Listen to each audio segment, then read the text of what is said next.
It's 1:30. I'd like to call the meeting of the August 17, 2015 of the Traffic and Transportation Commission to order. Roll call. Commissioner Witcher. Here, sir. Commissioner Littlefield. Here, sir. Commissioner White. Here. Commissioner Hale. Here, sir. Commissioner Schuline. Here. Commissioner Miller. Not here. Commissioner George. Not available. And Commissioner Yockel. Not available. Okay. Can I have a motion concerning the minutes of July 20th, 2015 meeting, please? Motion to approve. From Commissioner Hale. Second? Second. From Commissioner Schuline. Any discussion on the minutes?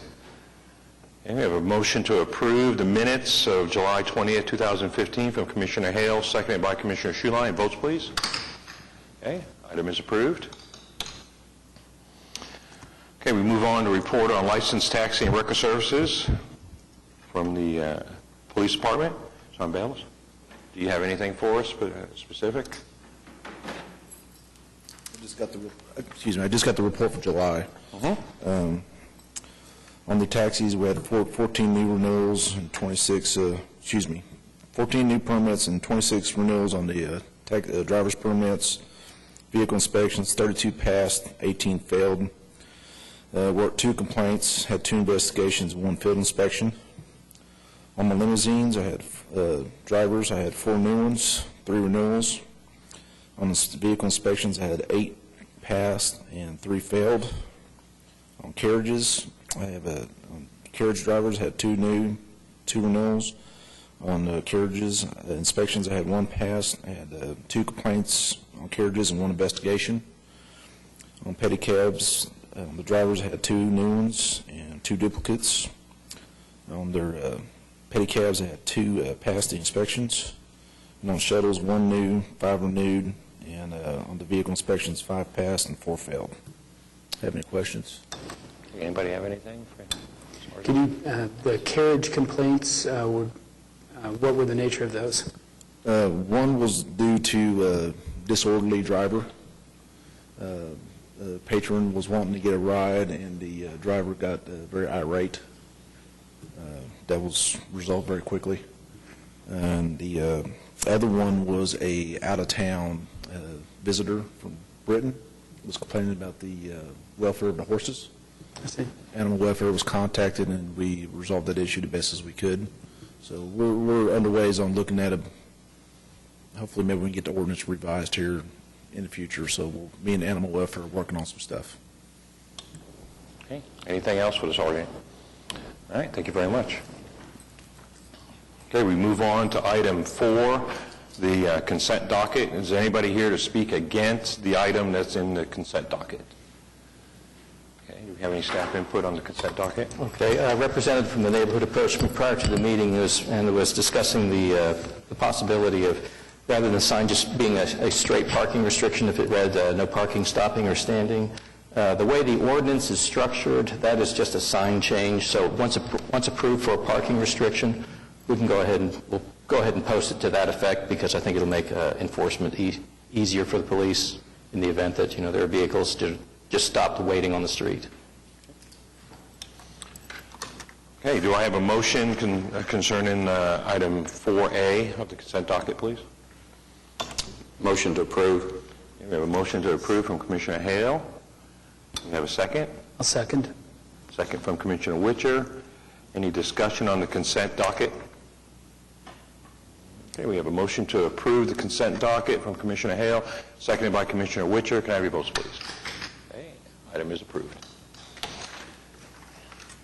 Okay, we go on to item 5A, Traffic Management Division.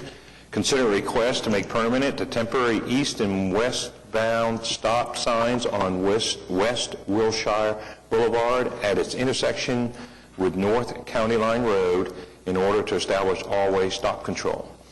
Anybody here to speak on this item? Okay. Can we have staff input, please? Okay.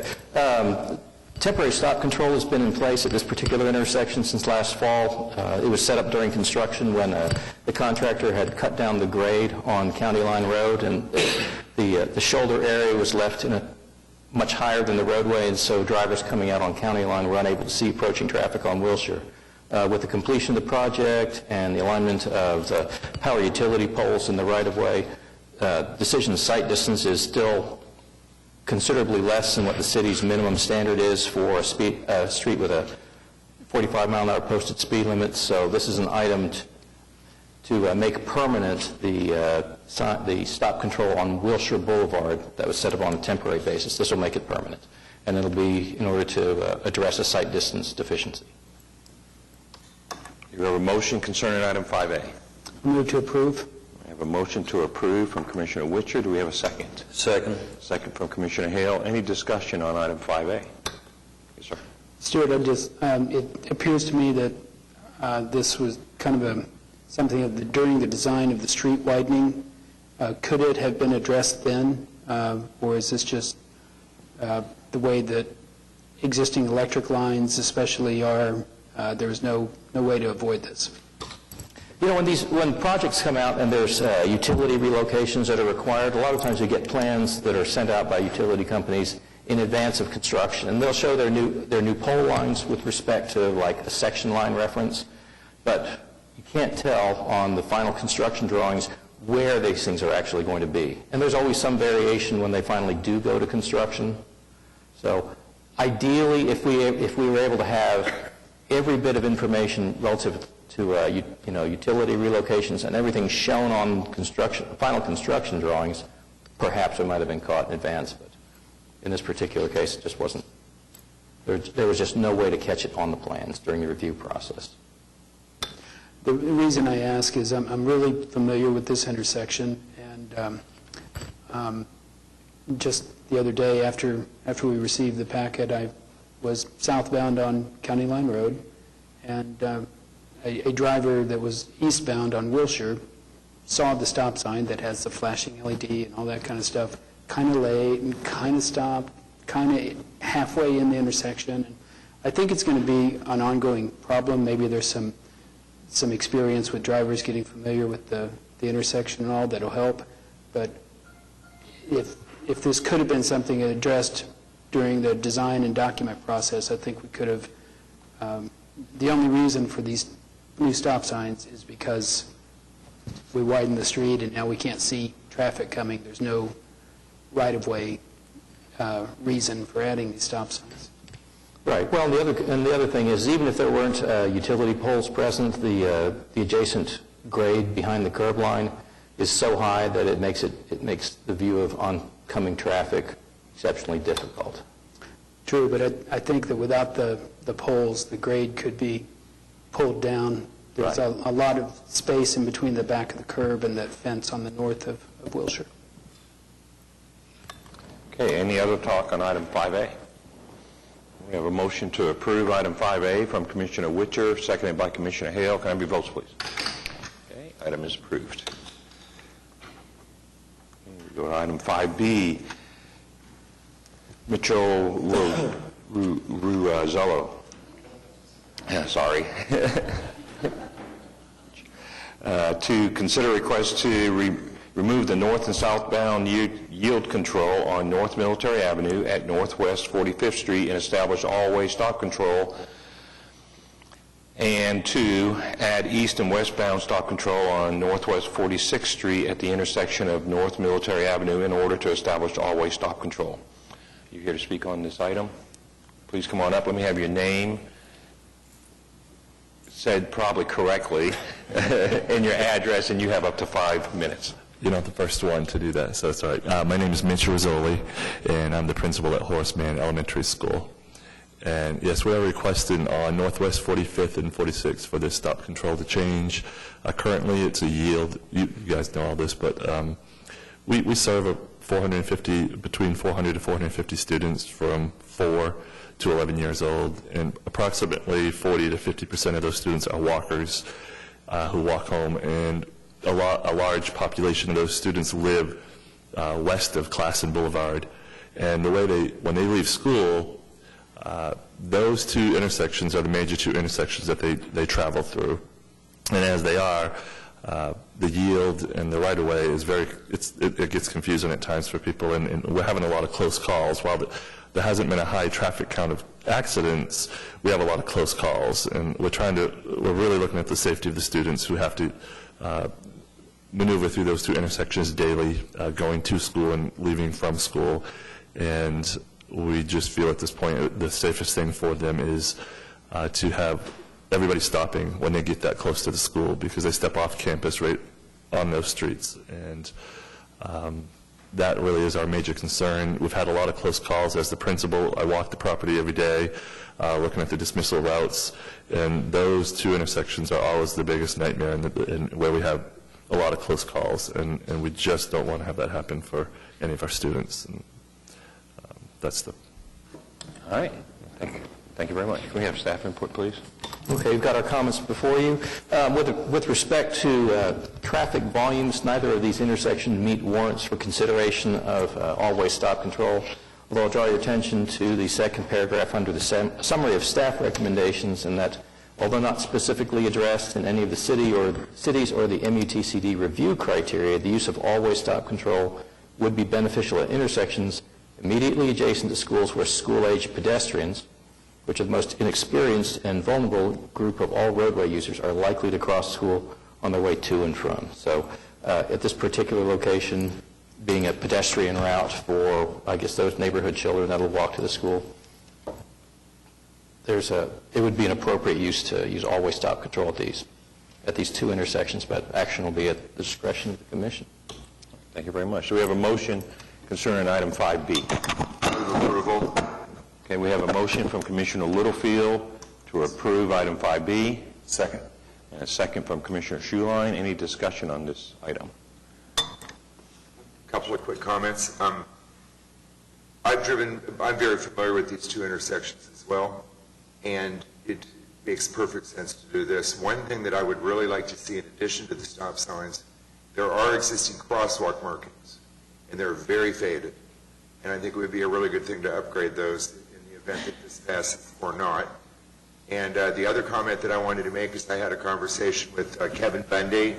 He's president of the Helm Farm Neighborhood Association, and the Neighborhood Association also approves those. Thank you. Okay, anybody else talking on item 5B? Okay, we have a motion to approve item 5B from Commissioner Littlefield, seconded by Commissioner Schuline. Can I have your votes, please? Okay, item is approved. All right, thank you very much. Item 5C, James Jasko, to consider request for the addition of east and westbound stop signs on Southwest 29th Street at the intersection of South Cimarron Road in order to establish all-way stop control. Anybody here to speak on this item? Yes, sir. Please, can you come up to the microphone? Name, address, and you have up to 5 minutes. Okay. James Stayskull, 3305 South Gregory Road. The stop sign on Cimarron Road, there is one on Cimarron Road, north and south. There's not anything on Southwest 29th Street. In the last 3 years, we probably have had 100 new homes come up west. So a lot of traffic runs east and west. And that's kind of a blind intersection. And there's been several accidents. And also, Page Airport is on that road. So we get I'm sure, a lot of north and south traffic on Cimarron Road. And also, the city put a brand new bridge there. And the old bridge was crooked, so that slowed everybody down. So now, I feel like if there's 4 stop signs, there's a 25%, it's a better chance of somebody stopping there. So that's why I proposed to have a 4-way stop. Thank you. All right, thank you very much. Anybody else here to speak on item 5C? Can we have staff input, please? Okay, you've got our analysis before you. Based on traffic warrants, this particular intersection does not meet warrants for the use of all-way stop control. However, in rural section line road intersections in the city, the use of all-way stop control is not all that uncommon. So action on this particular item will be at the discretion of the commission.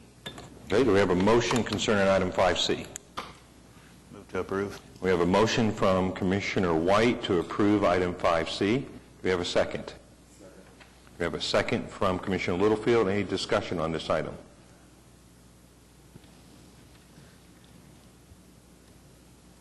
Okay. We have a motion to approve item 5C from Commissioner White, seconded by Commissioner Littlefield. Can I have your votes, please?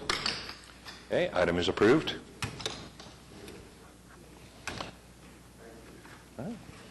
We go now to item 5D, Susan Combs, Principal, Linwood Elementary School, and the Traffic Management Division, to consider 4 items. 1, the removal of eastbound do not enter restriction effective from 3 p.m. to 4 p.m. all days on Northwest 17th Street at North Grand Boulevard. 2, remove the southbound do not enter restriction effective 3 p.m. to 4 p.m.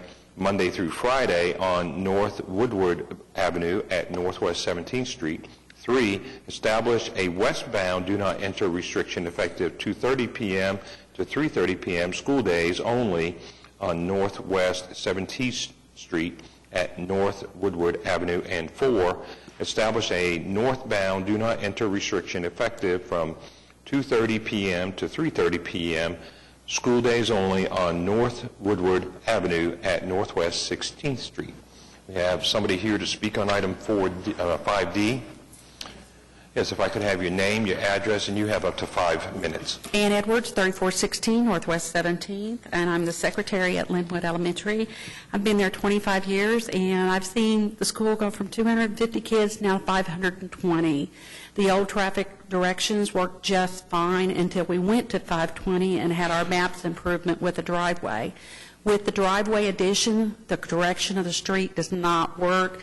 We have people crossing in front of each other, and we're asking teachers to help with direction of traffic to try to cut down the angry parents and things like that. What our proposal is to make this a circle, basically, because Grand Boulevard is a northbound street, one way, and with taking 17th going eastbound and then Woodward going southbound, we will direct the traffic and split them off onto 16th two-way. A lot easier, less headache. We also come through the driveway this way. We also feel the 4 o'clock time is not necessary because mostly the traffic is gone by 3:34, 3:45 at the latest.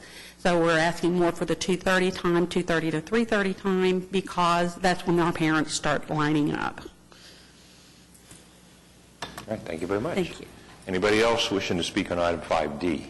You have staff input, please. Okay, we've got our comments before you. The circulation plan the school is proposing will work better with the manner in which they're picking up kids and directing them through the school new parking lot. One thing that I will mention, and the school can kind of take it back under consideration, is on 17th Street and on Woodward, there's some no parking restrictions. And you may want to consider contacting us again to maybe alter those, because right now, if there's anyone waiting, say like the queuing area inside the parking lot fills up, you can't sit and wait on 17th Street currently. So that's something that you can work with us directly. You don't need any, but it's just something we wanted to throw in there for your consideration. But the plan as proposed would work best with the way this, traffic has been restructured to operate at this particular school. So we'd recommend approval of the request as submitted.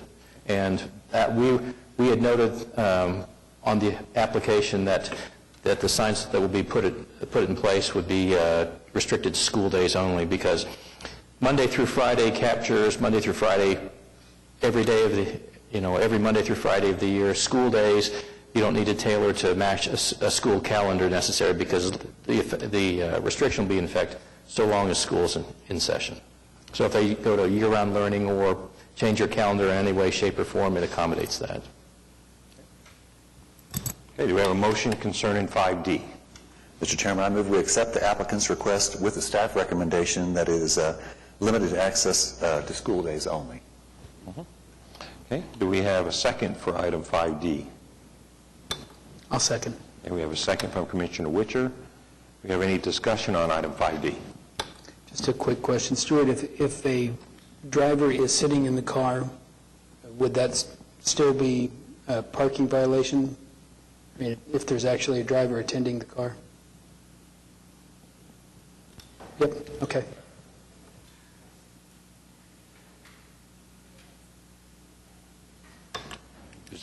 Is that good for you? Okay. Anybody else, item 5D? Yes, sir. Just have a question regarding, I guess I hadn't had much experience or seen do not enters that are in narrow periods of time. From your experience, Stuart, are those effective, or are there problems with those? One would think that there could be issues. One of the reasons for using those is that it prevents two-way traffic from occurring. Because if you try and get two-way traffic on a street like that, has more of a tendency to bottleneck up, and it just takes one driver heading in the wrong direction to basically put a stop to traffic. The one thing that, if you look at some of the pictures in here, that you'll notice that there are some instances where you see that drivers will line the streets, both driving in the same direction on both sides of the roads. It seems to be almost somewhat of an assumption that because a road is do not enter for certain times, it becomes a de facto one-way street, and that's not the case. It just means you cannot enter from the other direction. It doesn't mean that you can use both, every bit of the street for, traffic and just flowing in one direction. That's kind of it never says, a do not enter never says that a street is a one-way street, but every time it's used, you see that happen all over. But yeah, our intent is, and I believe the applicant's intent is to be able to allow people to enter, move through the streets orderly, and then not get trapped by someone that, headed the wrong direction, in which case, once you've got like a small traffic jam working, it's a dickens to get cleaned up. But yeah, that is not an uncommon approach throughout the city. Okay, any other comments on item 5D? Okay, we have a motion from Commissioner Schuline to approve item 5D with staff comments. Seconded by Commissioner Witcher. Can I have your votes, please? Okay, item is approved. Okay, we go on to item 5E. Well, we just have a lot of happy people today. I'll tell you. All right, we go on to item 5E. Mary T. Hill, Vice President Heinz Interest LP, considers several things, 6 items. 1, to remove 2-hour meter parking on the south side of West Main Street from the west curb line of North Hudson Avenue to approximately 280 feet west of the west curb line of North Hudson Avenue. 2, remove all 2-hour metered parking on the west side of North Hudson Avenue from West Main Street to West Sheridan Avenue. 3, remove a reserved parking space for the physically disabled on the west side of North Hudson Avenue from approximately 35 feet north to 65 feet north of the north curb line of West Sheridan Avenue. 4, remove all 2-hour metered parking on the north side of West Sheridan Avenue from North Walker Avenue to North Hudson Avenue. 5, remove a reserved parking space for the physically disabled on the north side of West Sheridan Avenue from approximately 35 feet east to 75 feet east of the east curb line of North Walker Avenue. And 6, remove an open taxi stand on the north side of West Sheridan Avenue from approximately 75 feet east to 119 feet east of the east curb line of North Walker Avenue. Do we have anybody here to speak on item 5E? Sir, if I could have your name and address, and you have up to 5 minutes. Okay. Gary Nolan with Smith Roberts Baldishweiler, 100 Northeast 5th Street, and we're here to answer questions, and we just ask for your approval. Thank you very much. Do we have staff comments on item 5E? All right. Well, you've got our comments before you. Basically, what this is an application to kind of wipe the slate clean with respect to parking restrictions, on the block and the adjacent street areas around what's known as the 499 Sheridan project, which is going to consist of an office tower and a pair of parking garages. So this will be followed up subsequently by a revised parking plan for the area. So staff would recommend approval at this time. Okay. Anybody else? 5E? Any motion concerning item 5E? Mr. Chairman, I move we accept staff's recommendation. Staff's recommendation or the motion? Okay. With no modifications. Okay. So we have a motion to approve item 5E from Commissioner Schuline. Do we have a second? Second from Commissioner Littlefield. Any talk on item 5E? Yes, sir. I do have a question. Was it really necessary to remove all of the parking on Sheridan from Main to Hudson, including in front of 420 West Main? I mean, it seems like, I understand all the construction and stuff we need to remove it, but is that... We're not removing it in front of 420 West Main. Is that what you're saying? Did you say Main Street or? I guess. I'm sorry, on Sheridan, from... Okay. Well, right now it's to be removed during construction, and then we'll come back with another final plan, working with Stuart Chai in the city of Oklahoma City. Yeah, because currently the spaces that you're looking at are entirely within a construction wall, so they're not accessible to the public, and as the applicant finalizes their final site plans, you'll be getting to see a new parking layout for the surrounding areas. I would imagine that the open taxi stand would probably not be pursued again, simply because it used to sit beside the former Union bus station, which is not there anymore, so chances are it's probably not a candidate site for an open cab stand. The parking along Hudson Avenue, that's, most of the stuff adjacent to their new building is being removed for, I guess, security reasons.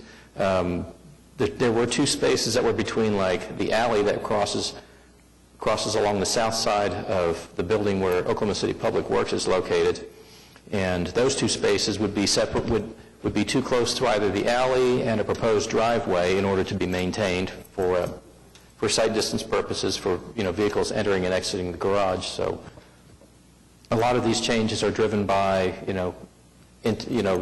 the development, and ultimately what they'll be doing is coming back with a revised parking plan for the area. But ultimately there won't be any parking on Hudson. Those spaces are going away. And there will be a few. We're going to try to save some on Sheridan. So we're working with Stuart on that. Okay. Any other talk on item 5E? Okay, we have a motion from Commissioner Schuline to approve item 5E, seconded by Commissioner Littlefield. Can I have your votes, please? Okay, item is approved. Thank you. We go to item 5F. Rebecca Wilkinson, Director, Secretary, Barrington Neighborhood Homeowners Association and the Traffic Management Division, to consider three items. The first one, the installation of a traffic signal at the intersection of Danforth Farms Boulevard / Dartmoor Boulevard and Northwest 192nd Street, with two, no turn on red restrictions on Danforth Farm Boulevard and Dartmoor Boulevard at Northwest 192nd Street. And three, the addition of east and westbound stop signs on Northwest 192nd Street in order to establish all-way stop control as an interim safety measure. Anybody here to speak on this item? Okay, this is for item 5F. Have you filled out one of these yet, sir? Yes, sir. He brought it in kind of right on time at the last minute. Is it right? I believe he brought it to him. Nicholas Ia. Oh, Nicholas, okay. Well then, did you fill one of them out, sir? Okay, could you come on up here and just fill one out while he's going on? Okay, good.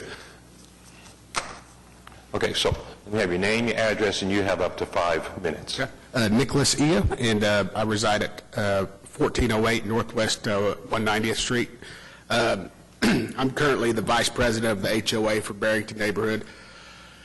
This road's just been open about 6 months after it's been repaired for over a year or so, and it's just very hard coming out of the entrance to see any traffic coming from the westbound unless they're over this hill. I feel like it's just an accident waiting to happen. We haven't had a whole lot of accidents to my knowledge as of yet, but I think it's just a matter of time. When Barrington's fully finished out, it'll have 195 homes. I believe Danforth Farms has over 200, so you're looking at quite a potential households there of having some traffic issues there, accidents, whatever. So the residents are really concerned about this intersection, just not being able to see coming over that hill going 45 to 55 miles an hour. So we're requesting stop signs or stoplights there. I'm not sure how that can work. You guys know a little bit better than I do. And that's kind of basically where we're at. All right, thank you very much, sir. Staff input, please. Okay, you've got our comments before you. In this particular case, we're going to be recommending the installation of a traffic signal at this particular intersection, and it's to address sight distance deficiencies that currently exist. One thing that, the part 2 of this was submitted by staff, because even if at such time when the traffic signal is installed there, you won't be able to safely make, coming out from either on Dartmoor Boulevard or from Danforth Farms Boulevard, you won't be able to see approaching traffic on your left. So if approved with a traffic signal, it would need to be included with a no turn on red restriction, because the signal will provide for the safe access out. And in the interim, we're recommending the use of all-way stop control at the intersection, because as he noted, and we've noted in our report, there's there's one approach that's got 200 feet of decision sight distance on it, is, following construction, and with a posted speed limit of 45 miles an hour, out the city's minimum prescribed decision sight distance is 620 feet. So this particular location is exceptionally short on sight distance, and it's for that reason that in an interim measure, until we get the traffic signal installed, we're recommending the use of all-way stop control for safety. Thank you. Do we have a motion concerning item 5F? Move for approval. We have a motion from Commissioner Littlefield to approve item 5F. Do we have a second? Second. Second from Commissioner Schuline. Any discussion on item 5F? So the normal thing, it gets put into the queue, the street lights get the... Yes, well, the all-way stop will go ahead and take care of, probably it'll be up by the end of the week, and the traffic signal, we'll look at funding for it. And it goes into the queue with all Yeah. the other traffic signals that we've asked for and people want. Right. Right. Okay. Any other discussion on 5F? Okay, we have a motion to approve item 5F from Commissioner Littlefield, seconded by Commissioner Schuline. Can I have your votes, please? Okay, item is approved. All right, we transition now to item 5G, which is one of the things I've asked for, is to discuss an action plan to initiate the development of a traffic calming program. A little history, for years on the Traffic Commission, we've talked about mainly established neighborhoods that have a traffic speed problem. Some research was done by Commissioner Littlefield with the planning department and some talks with them about establishing new areas, and I think the planning department's doing pretty good and is considering traffic calming items, things to keep the speed down in the new areas, and any program that we do will help that and formalize it a little bit more. But in recent talks, I'm talking 3, 4, 5 years worth of talks with them, they look at that when they look at the planning and how to create a new neighborhood. So that's not as big, because then you can go ahead and put in some of the common curves and some trees and some different things that can happen. But the problem is, what do we do with established neighborhoods that have a nice wide road going right down the middle of the neighborhood, not a lot of parking on the side of the street, it looks like a 35, 40 mile an hour road, but it's a residential street and it needs to be 25 at the most. Never mind, you got kids playing and all that. So a lot of effort's gone in to think about what do we want to do, and then we created a traffic calming subcommittee, and they've been thinking about it for over a year, and they've provided us some information of some possibilities of what it could start looking like. And basically what we're thinking is some city program that's approved by the city that neighborhoods could do, go into the bag of tricks of whatever the tricks are, and do something besides all-way stop control. Because that's the normal thing that everybody wants, is we want a four-way stop to slow people down. And we'd be happy to have a mid-road stop. We've even had that request one time, that there was a long stretch, and they said, we just want to put stop signs in the middle of the road. So, I mean, those things just don't work. So we're at a point now where we think we have something that might be something. And that's just as much as we have. And we need to talk about it up here in the Horseshoe and give some directions to the traffic subcommittee, give some directions to the city staffers, who are the experts, and kind of see where we want to go and to develop that, to develop where we want to go. Because that's the hard part is it something that we on the Traffic Commission can do on our own and have the city staffers just buy into it? Is it something that we need city council to be involved in and approve, ordinance change or a resolution approval or something, I don't know. Especially if there's funds, if the city is going to put some funds to help to create these things. Well, of course, we don't have money. City council allocates money. So that will all tie into this plan. And so that's a summary that I know of where we're at. So I'd like to turn it over to the subcommittee people to see where they want to go, and then we'll ask the city, Stuart, to see what he recommends, and then we can just kind of all talk about it. How's that sound? Okay, so Commissioner Littlefield. I really appreciated an email that we got. I did not put that on the whole thing. As much as I like to be heard, I apologize. Can you hear me now? I really appreciated an email with the picture attachment that we got recently of a citizen, I think in Oklahoma City, that has put up a sign that he made himself that said something about, "You ran over my dog. If you don't slow down and you wind up over my kid, I'm going to be burying you." And I appreciated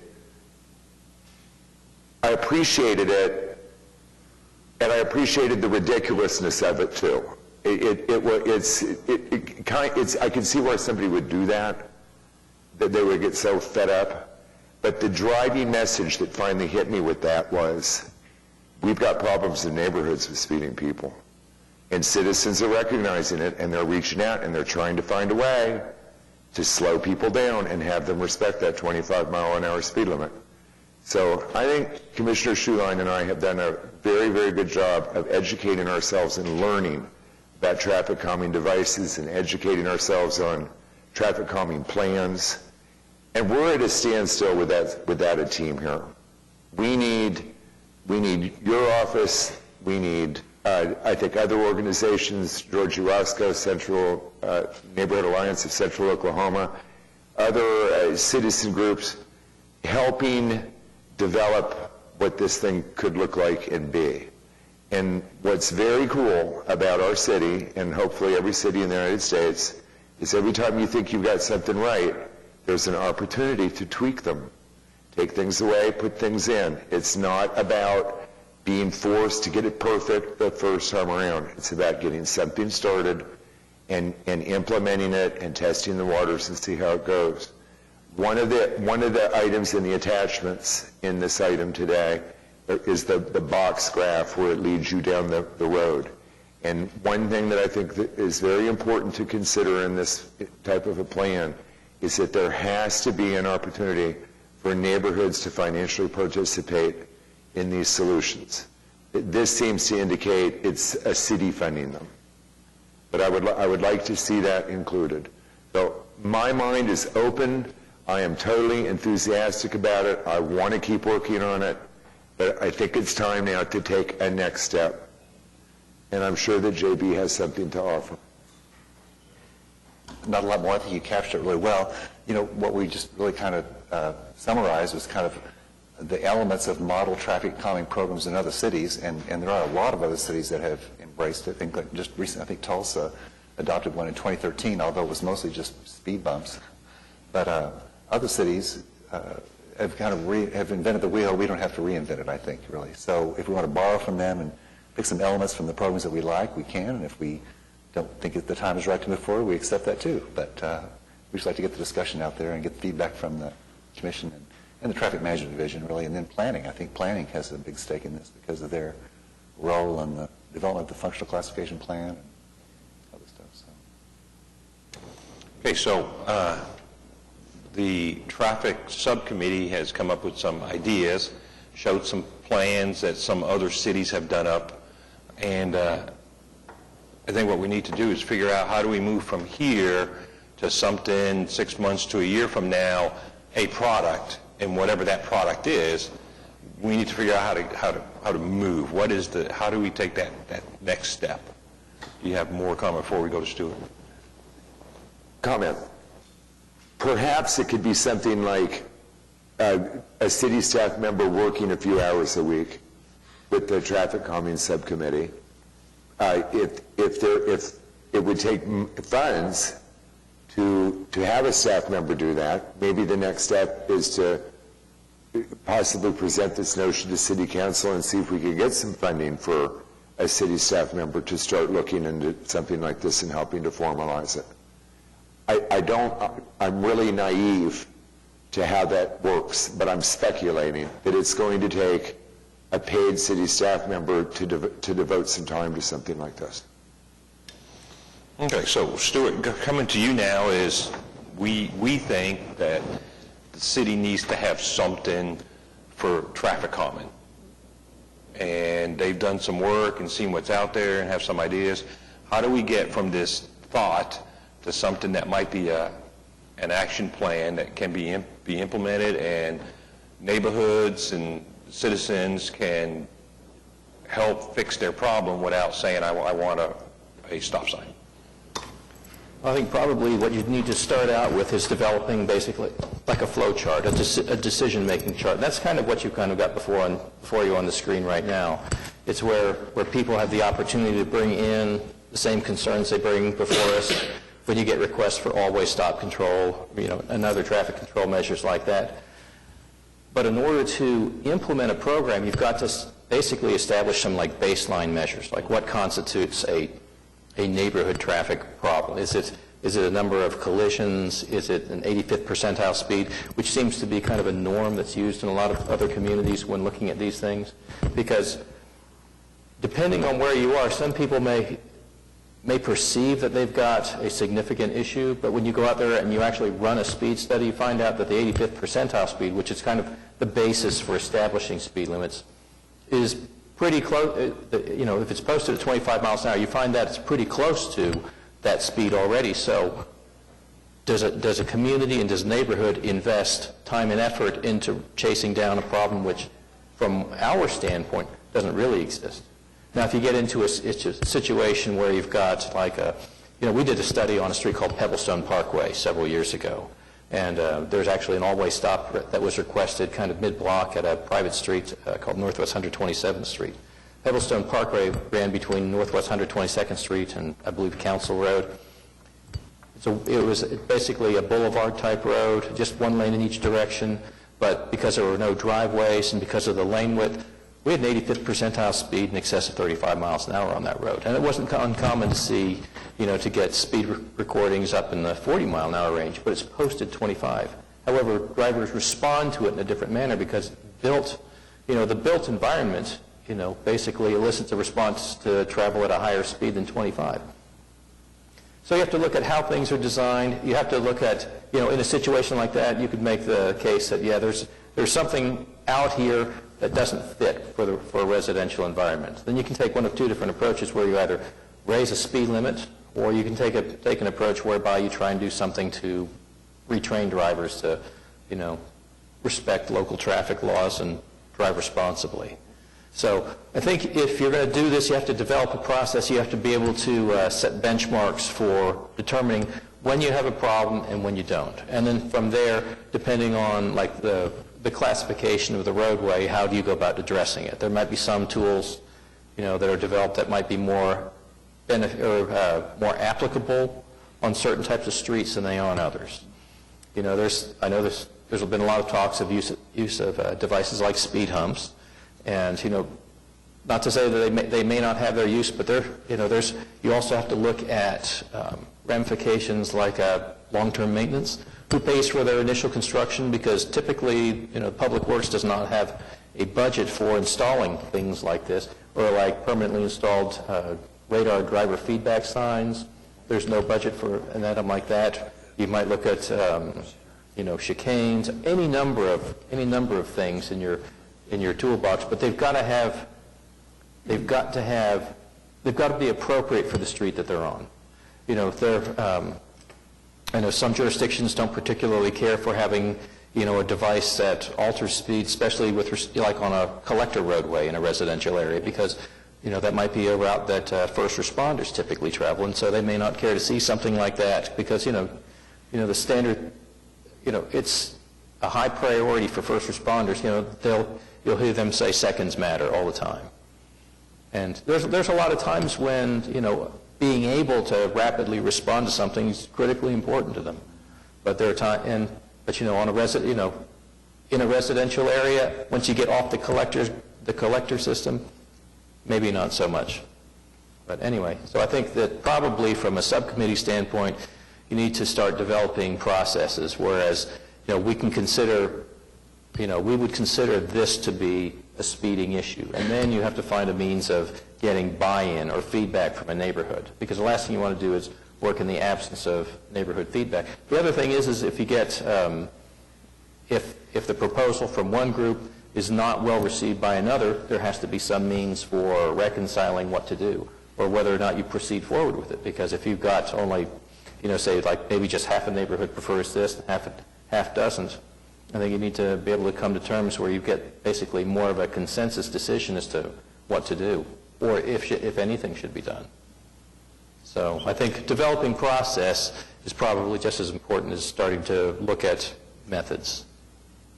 Well, a good point was brought up about city council and about briefing them and about money and all that.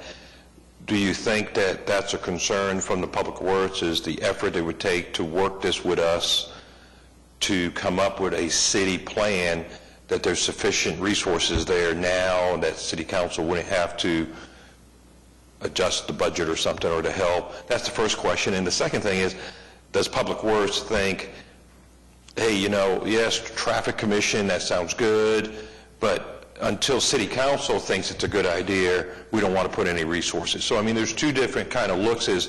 Do you think city staff is ready to go ahead and work on this with us, and they could do it within their established budget line as one piece? Or the second piece is, even before you allocate any resources to it, you'd like to get a higher level of buy-in from the city reps? Well, I certainly think that's an appropriate way to go, because I would kind of hate for the commission to invest a lot of time and effort in developing a program that doesn't survive scrutiny at the city council level. I think our Public Works Director... Speaking of Public Works, maybe our Public Works Director, if you could just say what you would like from us. If you'd like us to go to City Council and say, hey, City Council, we're thinking about this, but before the city staffers do all this work, do you kind of agree? And if they say yes, then you got thumbs up, or do you think you can do it just on your own, or whatever other comments you may have? So Eric Winger, Director of Public Works for Oklahoma City. I think the conversation that you're having is a good one, and I think the comments that Stuart has provided are also good. I think the subcommittee, working with a staff member over a period of the next several weeks or months or whatever it might take to start to generalize what those improvements might be, would be a good start. I also think one of the comments that Stuart mentioned was a public involvement process to make sure that we're looking at things that maybe are out there that are all of Oklahoma City and not just some smaller groups. But if we could come together, I think, over the next several months, Mr. Chairman, and I think work with you in the subcommittee on that, we can commit the staff time for the subcommittee. That's not going to take a budget amendment of any sort from the City Council, but then we're going to eventually probably want to put together some sort of a report, and then we'll go from there and we'll see what that looks like. Probably the biggest concern is how we actually implement such projects, and I will tell you and reiterate, we don't have a plan for that. Those are difficult budget lines. One of the things that we did institute this year is a sidewalk replacement program. It's a 50-50 program where the city doesn't bear 100% of the costs, but I think as we reach out and we look at neighborhoods that are interested in different types of programs, maybe there's an opportunity there. But I don't want to leap to that too quickly. I think maybe we look at this a little bit in more detail with traffic calming and opportunities for Oklahoma City as a group, and you've got our commitment to do that with the Traffic Commission. So you think that you have enough resources to go ahead and work on this for a while, and you think it's worth the effort to put those resources for the next couple months to see where it kind of comes out to be, and then at some point, once you all agree and we kind of all agree, some sort of report that does go to city council and let them know what we're doing kind of thing? You think that's the right way to address it? I think it'd be a report that we'd bring back to the commission from your subcommittee first, and I think you as a commission could decide, what you might want to make your next step. But at least we would all be on the same page as to having some discussions and having a draft report that we can talk about. Okay. Right, and I think another thing we can do is as the policy is, or things are being drafted, we can include an item, just an informational item at the end of the Traffic Commission reports that basically can be shared with members of the commission. It's available, it'll be available on the city's website, so members of the city council will kind of be able to tap in and see what's going on. Other city departments can also monitor, and it might be an opportunity to garner some feedback along the way. And I would say that, as you represent the city and the different wards too, I'm sure that the individual council members are watching and seeing this as well. So I would think that they're informed just from the conversations that we're having today and then any conversations we might have at future meetings. Right, that's my concern, is at what point would we go to them, and would it be more of an information or a get a blessing kind of thing? But that's way down the road still. Yeah, let's have some coordination meetings, I think, first, then we can make that decision. Very good, thank you. Thank you. Hold up one second, sir. Any comments? And I'm not sure exactly, maybe I get this answer from several people, but Erica, in terms of the staff working with the traffic calming subcommittee, is that just traffic management, or is it just planning, or one of each, or who's involved in that? I think it's going to be multiple departments, but I think, we'll reach out to our planning department and possibly others that might be involved, but I think it'll initiate with our traffic engineering division of Public Works. Okay, anybody else has a comment? Yes, sir. Yeah, Hardy, thank you. Yeah, that did help to clarify some thoughts. Anything else? Okay, Council, do we need to do anything special? Or are we not really voting on anything? Can we just kind of move on and close it out? Actually, the request is to give them direction, so if you'll go ahead and follow through with Mr. Weir's suggestion, that would be at your discretion. Okay, so, of course, my thing timed out here. Sir? Yes, sir. Just a comment. I think it's great, the work that's been done, but I was kind of focusing on Stuart's comment that when you do the speed studies, typically the speeds are within the 85% speed is really close to the speed limit, posted speed limit. So, we're talking about neighborhoods by and large, right? A large neighborhood is 200 or 300 homes. So that's maybe maximum 400 or 500 drivers, right? I mean, typically. And so we're only talking about, 10 to 15% of those that are potentially the problem. It seems like there's potentially a lot of money spent to try to, when it's really more of an enforcement issue.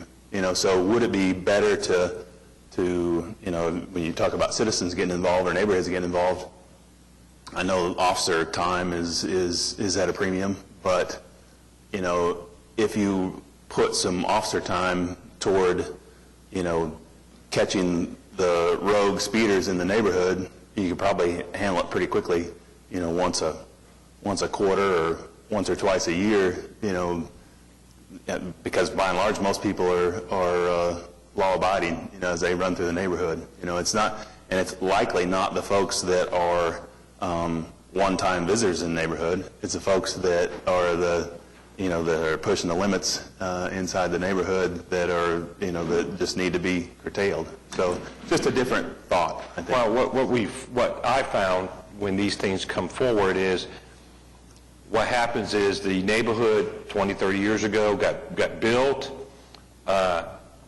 Other neighborhoods got built past it, and some streets in that area become more of a, I don't know what's the right term? Like a neighborhood collector. Yeah, a neighborhood collector street. So, because that was one of the first things when people started coming is we would say to them, well, what is your neighborhood association doing? What are you putting out in the newsletter? What are you going door to door saying, drive slow, drive slow, drive slow? And they all said, yes, we do that, but the problem is the second neighborhood of 200 houses, now drives through their neighborhood. And that's what we find out that happens is a street that's designed for 25 miles an hour, expected for a 400-car traffic flow of neighborhood, turns into a through neighborhood to other neighborhoods. And we, when they built it, they didn't think of that. And that's what we get these, let's do stop signs at every intersection to keep them slow. And that's what happens. And so there may be some streets that have a 32 mile an hour, 85 per centile, because they're just trying to get that 2 miles done pretty quick. And we got kids and all that. So very good point. And yes, that back street where there's 10 cars and that one car that's always doing real fast, they need to handle that themselves. But a lot of these are those through streets now. Yes, sir, you got something? I appreciate that very much. What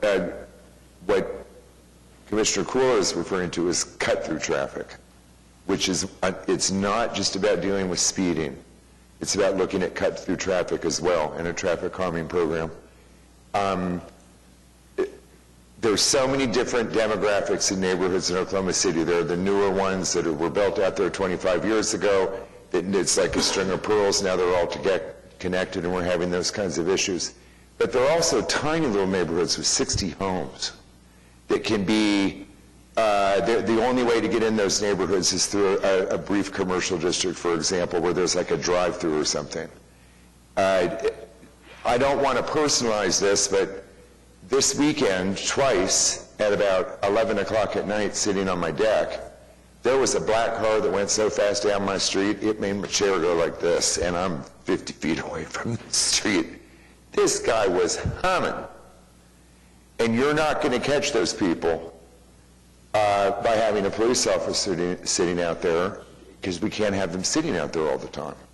But if the condition of the road is such, and it's not necessarily going to ever be accomplished by one element, it might take 3 elements in a toolbox to alter the condition of a neighborhood roadway, where that car last night never could have done that in the first place. And that's kind of the goal of what we're looking for here. It's going to be complicated because there's no generic neighborhood, there's no generic neighborhood traffic problem. It's different across the board. So this opportunity to study this and really look at it and come up with a process where, of course, folks are going to go out there and they're going to observe what the current situations are. But we have to keep in mind a world where we have city staff, we have police officers, we have all of these functions that are out there to help us, and all of these functions that are out there to identify is there a problem or not. But over and over and over again in this commission, I've seen where the neighborhood's perception overruled what the science is saying is going on. I will never put myself in a position where I will tell what a neighborhood perceives as being a traffic problem. No, you don't have that. That's not true. I don't think that that's the right process, because we're allowed to assemble here and make decisions, but neighborhood associations are also allowed to assemble and make decisions. And I'm not going to be the one to say that ours are more right than yours. So it's got to be something that we develop, that we come up with, that has all of the science, but it also considers these things, and it takes into consideration, what's the cheaper product, having a police officer on a neighborhood street 24 hours a day giving tickets, or a neighborhood partnering with the city to put in a speed bump and a chicane and something else. And the problem may be solved for many years that way. So I didn't mean to diatribe, but I'm trying to explain, where we are with this. Okay, so as the council has said, we need to go ahead and talk about an action plan to initiate the development of a traffic calming program. And I think Eric brought it up just right, that the subcommittee needs to work with the city staff to take it to the next level to create a program or a draft of a program. Is that correct, sir? Is that the right thing that we want to do? So, do we need to vote on that? We need to vote on that. Okay, so I need a motion concerning something like that. So if you'd like to make a motion. No. No, push your button.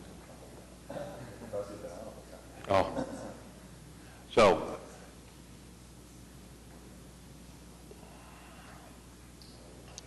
can I state a thing and they agree on the motion?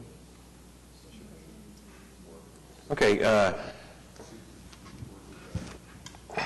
So, Mr. Chairman, I move that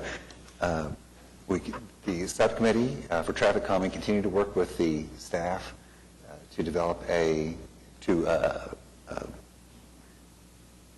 continue to develop the shell of the document that we have, to flesh it out a little bit, and then to bring it back to the commission for consideration at a later date. Well, how about if you say to create a draft program, a draft traffic calming program that sounds good. that could come to us for talk? Exactly. Is that something that could be done, kind of? Okay. Yes. Okay, so Exactly. the motion from Commissioner Schuline is for the traffic subcommittee, the traffic common subcommittee, to work with the city staff to create a draft traffic common program as soon as possible. Could be 6 months, could be however long it takes. Is that what I heard you say? Okay, do we have a second? Second. We have a second from Commissioner Hale. Any other talk on this item? I was getting the impression from Director Winter that this would include conversation with staff in various departments. Am I correct? And I'd like to add that, where we say work with staff, with city staff from various departments. Should we do that? Thank you. So, Commissioner Schuline, can we modify your motion? Yes, sir. Commissioner Hale, do you agree on that? Okay. So we have a motion from Commissioner Schuline, seconded from Commissioner Hale, that the traffic subcommittee, the traffic commons subcommittee, creates a draft common program and include input from all of city staff as necessary. Is that the motion? Okay. Any talk on this motion? Okay. Can we have your votes, please? Okay. Item is approved. Thank you, Counselor. Okay. We go on now to item 6, comments from citizens. Is there anybody that wishes to speak? Okay. Now we go on to item 7, reports from other traffic commissioners, et cetera. So I'll start with Commissioner Witcher. Nothing to report, sir. Commissioner Littlefield. Just take a second. Sure. On just south of the Classen Curve, at the bridge that goes over the Deep Fork River, on the east side of the bridge, on the south end of the sidewalk on the bridge, is a broken, some kind of traffic sign pole. It's about that tall, and citizens in my neighborhood have been commenting to me about someone's going to ride a bike into it in the middle of the night, or someone's going to get hurt. So I don't know what sign ever would have been there, but it does appear to be a broken traffic sign or warning sign of some type. Thank you. Staff, you'll be able to send somebody out to look at that. Yes. Thank you very much. Commissioner White. Nothing to report, sir. Commissioner Hale. No comments. Commissioner Schuline. Nothing, sir. Thank you. LT, you got anything for us? Counselor, you got anything? Staff got anything? Not to report this month. Okay. Any other items that we need to talk about? Okay. Can I have a motion to adjourn, please? Motion to adjourn. Commissioner second. Second. We have a motion from Commissioner Schuline, seconded by Commissioner Witcher. Votes, please. All right, and we're out of here. Thank you all.